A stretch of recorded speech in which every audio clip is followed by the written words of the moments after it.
Hey everyone, how you doing today? I thought I would show you an update on this Minecraft-looking block wireframe thing I was working on the ship, but I also wanted to address some gameplay things regarding thruster placement, RCS, and combat philosophies in this video. So I'm gonna just here's this one. Anyway, here is the more updated version. So obviously it's got a whole lot more blocks and shape blocks and stuff like that on it now. Now I'm not super happy with what I got going on here. It's going to be a Kriel ship. It's trying to look like a alien insect of some origin, but I've got a lot of flaws in it, and I got to change some things around. One, I wanted to get a whole lot more turrets on here, and two, I've got these big kind of look like thruster pods or something like that on the creation on the front, but I don't want to put thrusters or guns in them or like launcher style guns in those areas. Instead, what I really want is a lot more turrets that are spread apart. So I'm going to probably modify the design of this quite a bit yet before it's done. I'm not. I plan on finishing it. It needs help. It needs some work. I'm kind of like with it right now, so it's I don't have that warm fuzzy feeling.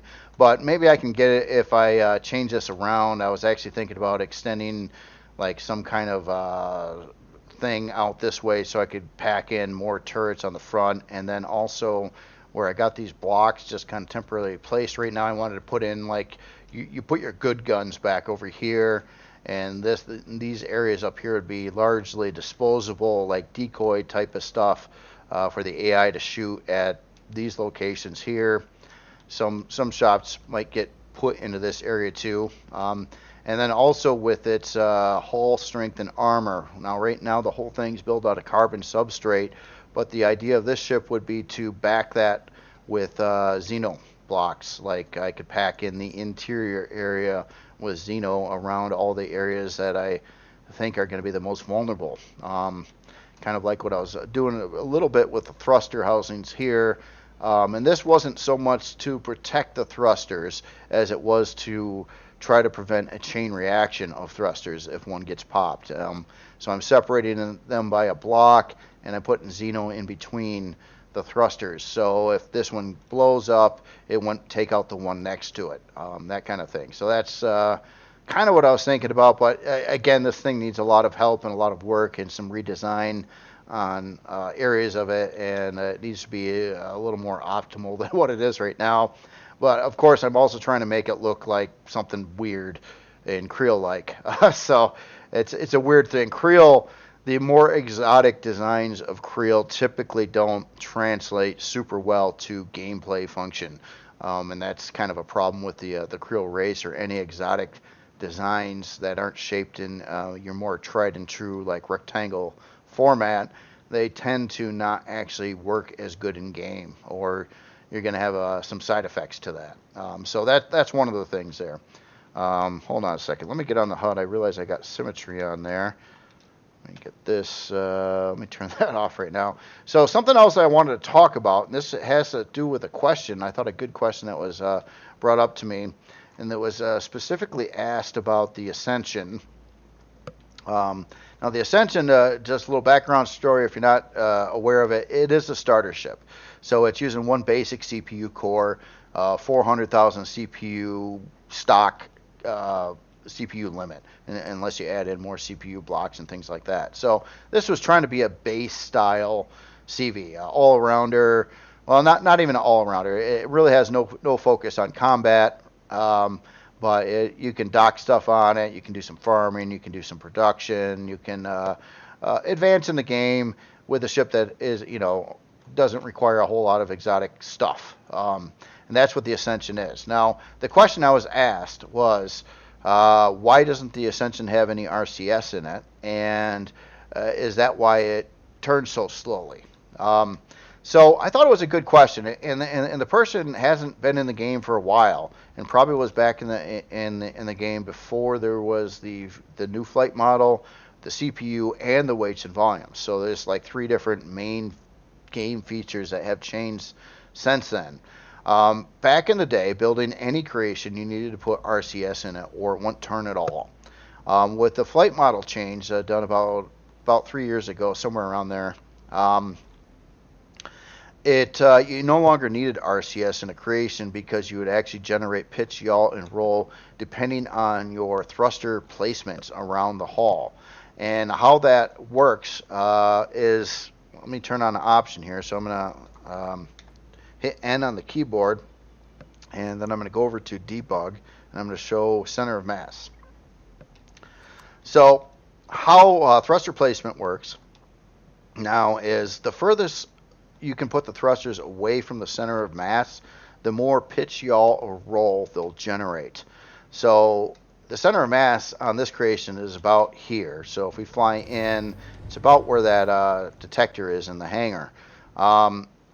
If having thrusters way out over here and down over here and basically as far away from that as you can get it on your hull design is going to generate better turning specifications on your ship a little bit. Like if I were to pull this thruster from here and put it right in the corner over here, it would probably generate a little bit better pitch, yaw, or roll as versus where it's placed right now. Maybe very slight, maybe only like a point or two up, but it would help.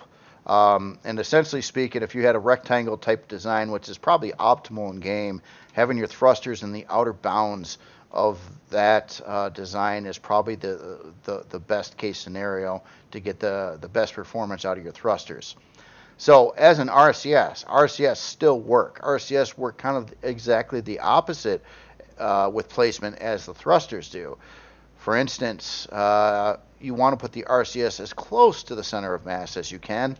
So like if I wanted to add an RCS unit, I could put it like right next to where the center of mass is. It'll probably have the most impact on this ship. Now what the RCS will do, and let's just take a look at some numbers here on this one. Right now we got a roll of 32, we got a lift, okay, I'm just looking at the roll, yaw, and pitch. So roll 32, yaw 16, pitch is 17. And then you also got to keep in mind the cost of RCS versus CPU. Your CPU is your governing factor here. You don't want to exceed your CPU, and if you do, don't do it by very much, or your generators are going to overtax themselves and blow up in your ship. It's not a good thing. So CPU, this costs 20,000 CPU for a basic large RCS. There's also an advanced one for CVs, and that is this one here. This one's 20,000, this one's 40,000 CPU. In the same price as the RCS, let's take a medium thruster, which this ship mainly is using. Each one of these is 7,500 CPU. So the price of one of the cheaper ones, you could add two of these and one of these small thrusters in its place. And these will also affect your pitch, yaw, and roll depending on where it's placed. So the reason why I don't use RCS is I find the cost of them versus what they do can be outdone by well-placed thrusters with the same CPU cost on thrusters. And by doing that, you also get better thrust speeds, where you're not going to get better thrust speeds from putting in the RCS. But just for instance, let's put in the RCS here. Let's just look at the numbers to recap that. So we got 32, 16, and 17. So I put in an RCS right around the center of mass, and now we've got 36, 20, and 22. So all these numbers went up by about, 4 points, right around 4 points. Not so bad, but that cost 20,000 CPU in the process. That CPU could have been used for so many other things, like in this case, like a long-range radar or a couple more thrusters or other stuff. Let's get rid of that a minute, and let's use the same amount of CPU to put in a couple more thrusters, and I'll just try to put them in locations that might do the best or close to the best. So we'll put them on like some outer bounds here. Say we wanted, we'll put a thruster here and a thruster over here. And then technically we also got another one we could put somewhere. I don't know what to do with one more thruster, but I just say we put one, let's just slam one in there for the heck of it. Now we look at our numbers. Can't really say Well, you notice that the yaw went up to 21. This didn't really get affected very much. Either did the roll in this case. It depends, where I put the thrusters. But I did get one of these stats up, but also I literally doubled the strafing performance on the ship. It was 4 ms, now it's 9. So you're going to get in better physical speeds in the game by adding thrusters as well. And if you place them in good spots, you can get pretty close to the same kind of pitch, yaw, and roll upgrades as you would adding an RCS unit. And that was just a cheap RCS unit. If you're dealing with the advanced one, which does a little better job, here, let me reset this real quick here again. Let me pull out these extra thrusters in those locations. And this other stupid one in the front. This probably did nothing because it was right at the center of gravity, and that's why or center of mass, and that's why it wasn't really affecting pitch, yaw, and roll. You want to get them away from the center of mass. So I did that last one completely wrong, pretty much. So, okay, so we're back to our stock here at 32, 16, and 17. And now instead of a regular RCS, we're going to put in a single advanced RCS. 40,000 CPU here. So that got the roll up to 41, the yaw to 26, and the pitch to 28. But again, in place of this single one, I could now add 4 medium thrusters and 2 small thrusters to the ship. I'd much rather do that because that would also increase some numbers here in your physical, like strafing motion, or whatever speeds I wanted to increase. And that's why I don't run RCS anymore. Well-placed thrusters will, you wouldn't need RCS necessarily. RCS can enhance it, can make it a little bit better, but keep in mind it's especially on a lower cost creation like this with a very strict CPU budget, you can't afford to do much of that, and that's why I typically don't add RCS to creations anymore. I'd rather have the CPU used for other things. Now, if you weren't playing the CPU game at all in the game, yeah, whatever, it works. But if you do have all those rules turned on and everything like that, then yeah, I'm a firm believer that I much rather have physical thrusters as opposed to RCS units in a creation versus their CPU cost. I just think it's a better bang for the buck. So that's why I do things the way I do.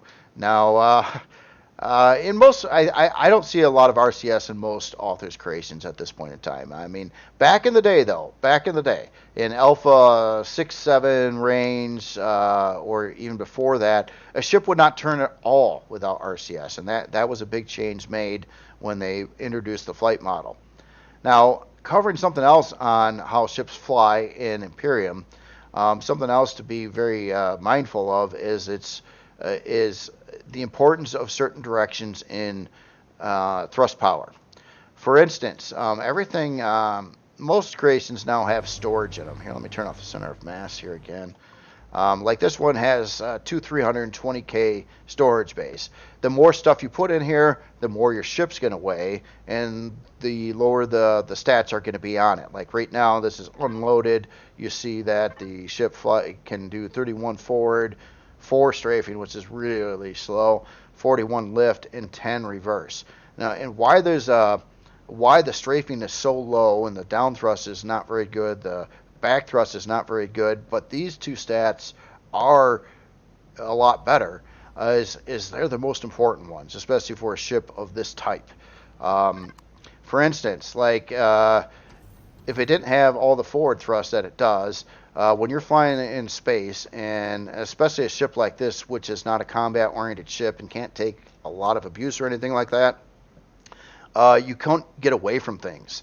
Like if you had a swarm of drones hunt you down, and you can only fly away at, say, 60 in space, well, they can do around 100. They fluctuate a little bit and don't really end up doing 100 over a long stretch, but you couldn't lose them, and they'll keep on hitting you and hitting you and hitting you, and your only escape would be to get out of the area or fly into a planet or something like that.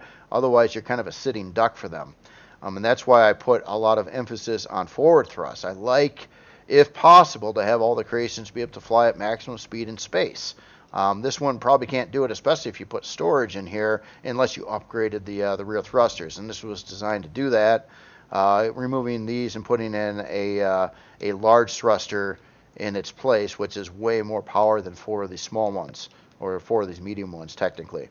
As in down thrust, again, on a ship like this, not very important stat.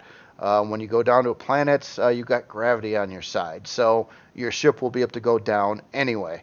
But you got to have at least one. You cannot have a direction with no thrusters at all in this game, or it's just going to float, especially if you're in space.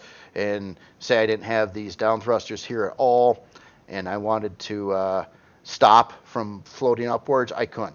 The ship would just keep on floating upward. I'd have to rotate the ship around and try to counterbalance it with the lift thrust on it.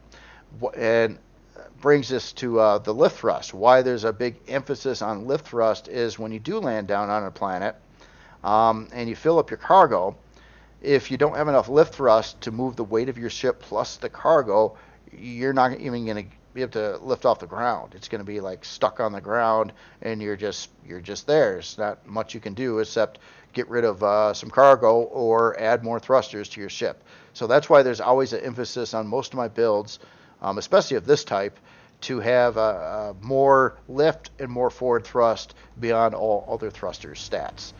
Least important probably in a ship like this, probably strafing and down thrust. It does suck when you want to stop and it takes your ship forever and a day to stop, but it doesn't kill you, where not having enough thrust in those other directions will kill you, or could kill you. I won't say they will. It's just it puts you in a bad situation in this game. And if you get in a bad situation in this game, you could lose everything instantaneously and not ever want to play it again. or that'll motivate you to play it even more to not make the same mistake again. But that's why the format of most of my ships are done with this in mind. Now, if you're going to straight combat ship, now going into the world of combat is a different story. There's different ways to go about combat as well. But maneuverability is probably a really popular way of doing combat. Shield-based, high maneuverability. So if this were a combat ship, I would actually want it to have an emphasis on probably strafing thrust. Like if you're firing at, if you got a front-facing ship with all your guns kind of pointed forward and you got your enemy capital vessel or whatever you're attacking over there, you could probably see some missiles and stuff flying at you. If you can get out of the way but keep your guns still lined up on your target, you can do that by strafing. And I've seen some ships kind of take that strafing to more of a vertical approach rather than having high strafing thrust speeds on the sides. You could do it with up and down as well, and then you would have to kind of rotate around the target by kind of pitching your ship up and down. But basically, as long as you can get out of the way of what's going to hit you and miss most of the projectiles and things flying at you from an enemy's CV, the better. And you're not going to be able to avoid everything. There are lasers, there are some other things that are just going to hit you no matter what you're doing. But the hard-hitting things typically are slower and are avoidable, usually, if you got a fast enough ship to do it. So that's my philosophy there. Now, one last thing I wanted to talk about is if knowing all the rules in the game, and I wanted to make as close to a perfect combat ship as I could, and I didn't care what it looked like, but I just wanted it to work well in game. My whole way of building would be absolutely different. The idea I would have is any turret or anything you have on your ship is a beacon for the AI to shoot that location. They'll usually start from what they see first at the front of the ship, and then as that stuff gets destroyed, they'll start targeting other things further down in the ship. So having turrets right next to the hull of where you're actually living inside your ship it's not a really good idea either, because this gets blown up, it might have a hole in the ship, it's kind of a problem. So if I didn't care about looks, what I would do, and the game doesn't care about this at all either, like if I had to build a combat ship that was a Core 9 that was meant to take on a dreadnought, I wouldn't build it like any ship I've ever built before. It would be stupid looking. It would be a ridiculous looking creation. And I would have weird arm things heading out in all directions, all over and around the ship. And then I would take all these little arm things and I would put turrets all over the place on them. Something, well, I might aim them a little better than I am here, but this is just an example. So I'd have like maybe 50 of these turrets all over, well, as many as I could fit with CPU in there, all over the place. And then I would literally remove all the arms and just have floating turrets away from the hull of the ship, where you're going to be, flying the ship at and have your stuff inside. And then the AI could fire at all these floating turrets all the way around the creation. And your primary creation would be mostly safe because the AI would be always shooting somewhere else. And if they scored a hit on one of these turrets, whoopee, it's gonna hurt that one turret. And if you got 40 of them, who cares, right? It's so that's how I would do it if it was really coming down to like do or die kind of situation, because the game doesn't care about all the things I just did here. It doesn't care that these turrets are floating. They don't physically need to be connected. It just doesn't care about any of it. It doesn't care if you block thrusters. You can put a thruster behind a block wall and still have your ship move the same. If you're gonna do all the exploits in a game, I would have a very stupid looking ship with a probably a reinforced cockpit area that I sit in with no windows, with some generators and stuff around me, but I'd have a massive amount of turrets just floating in the air away from me all over the place, and in front of me, where the AI would shoot at. And then I would make sure that I also have at least some kind of direction, whether it be strafing or up and down or something that I would have a high degree of mobility with, so I could try to avoid most of the hits, or even spin and have the turrets shoot. I mean, there's a lot of ways to go about it, but I'm just saying if you really were going hardcore into what was allowed in gameplay, this would probably be one of the best ideas you could do. It's as lightweight as it could be, and as in defense, the best block is no be there. And so if there's nothing around this turret to explode or to hit when this turret gets shot at, then you're taking very little damage, and it's not costing you much at all, and it's stupid looking, and it doesn't make any sense in reality, but it would work in game. And that's the approach I would go on that, to build like the ultimate combat vessel. And I don't think anybody would really want to sub it because it would look stupid. It would look like one of the dumbest things they ever seen on the workshop. But it would work well for combat. I'm pretty sure. I'm pretty sure it would work actually very well. It's tough. It costs you a lot more weight in blocks and things to have these guns mounted up on your hull in one way or the other, than it is just floating in space somewhere, wherever the heck you want to put them.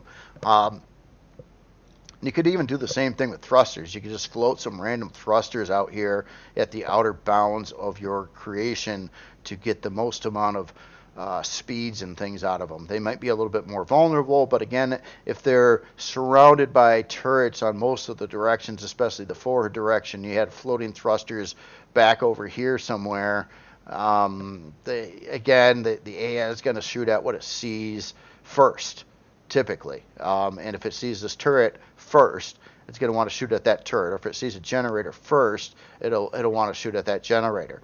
Now, a popular way to build combat ships in-game that actually doesn't look as stupid as this is to have like, I've seen a lot of ships do it, where you have like, I made a couple like it too, where you have kind of this brick out in the front of your ship, and then your ship, like your cockpit's back here, you got all your good guns in the back of the ship, and then you got this brick that has some cheaper turrets on it, as well as some decoy parts, and it's made out of like Xeno or a tough hull material.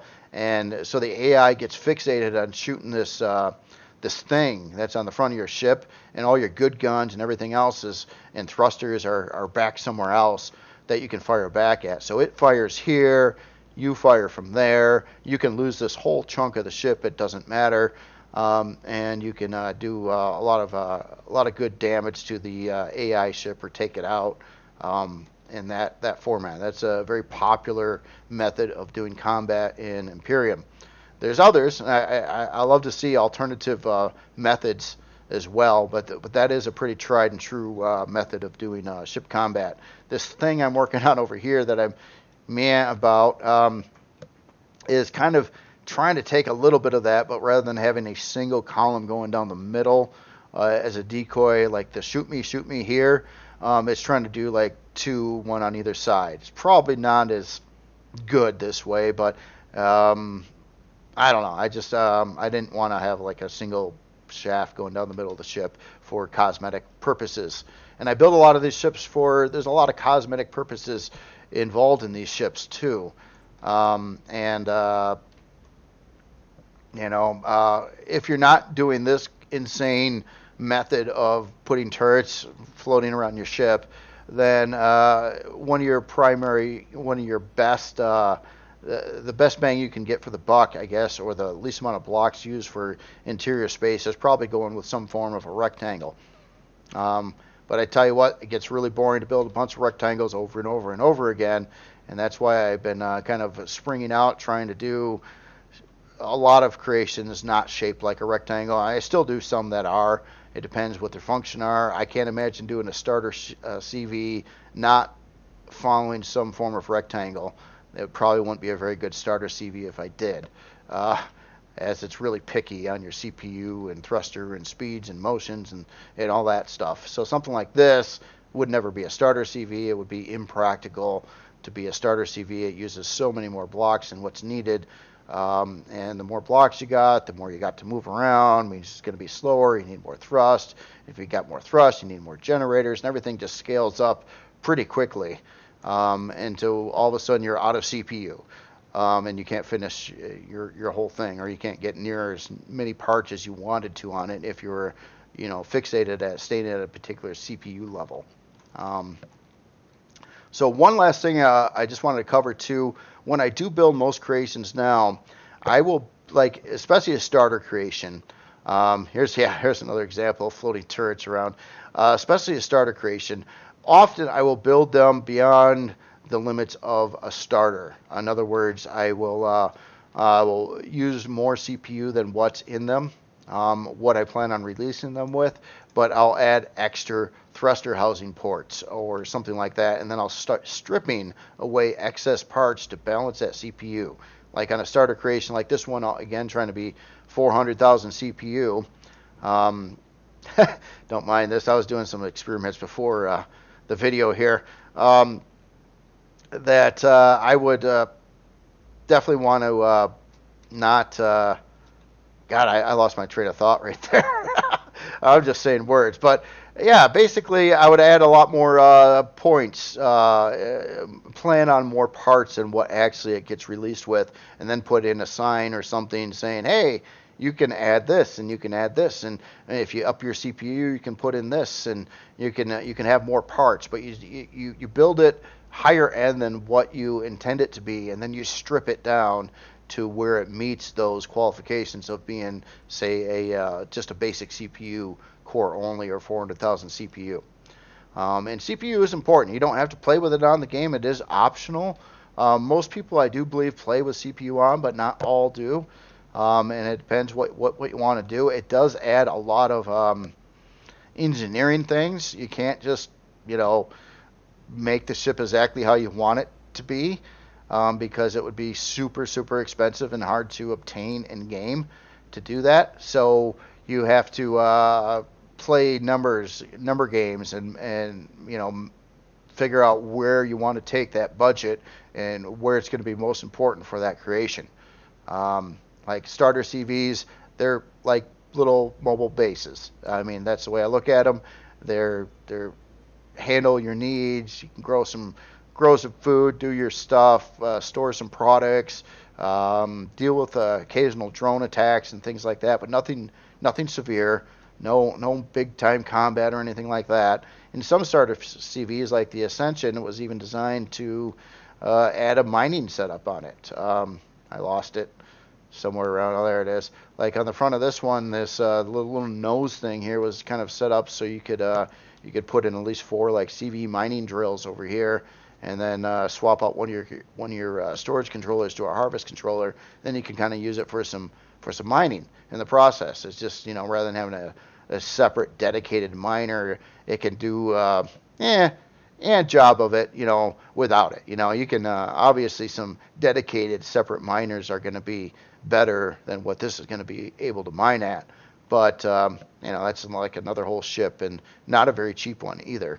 So I just wanted to go over a lot of things and answer that question about RCS, why I don't really use RCS. They do in fact work, but I'd rather use the budget for thrusters as opposed to RCS. I think it's just more beneficial. It's a better bang for the buck, I think, is the reason why I do it. It's a better bang for the buck using bigger size thrusters as well. These little medium thrusters and baby thrusters for CVs, they're not very good at all. They don't generate very much thrust power.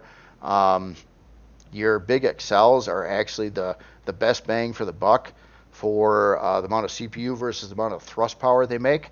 But of course, they're extraordinarily expensive CPU-wise in game. And when you're trying to build something on a budget of 400,000 CPU and allow for some upgrade parts on top of that, before you have to put in another core like long-range radar or a couple more turrets, you just can't do that. I mean, it costs way too much to have that kind of stuff on your ship. If no holds bars and you're building an end game ship that can use as many quantum and auxiliary cores as you need, have fun. It's those are always fun ships to build. But yeah, they're only going to be used by a select few playing the game that could afford to ever get those in game. Or it's a lot of work getting quantum and auxiliary cores in Reforged Eden gameplay. It takes time. And if you put out a ship that needs like 20 of them, again, only a select few number of players are ever going to be using your ship because it takes an awful lot to get that in. They got to be pretty darn motivated to get that ship legitimately in game, unless of course they just cheat. That can always be done, but not on servers. But if you're playing single player, yeah, you could just spawn it in and call it a day, and you never had to pay a thing for it and devastate everything with some crazy psycho super shielded 100 turrets on it kind of ship.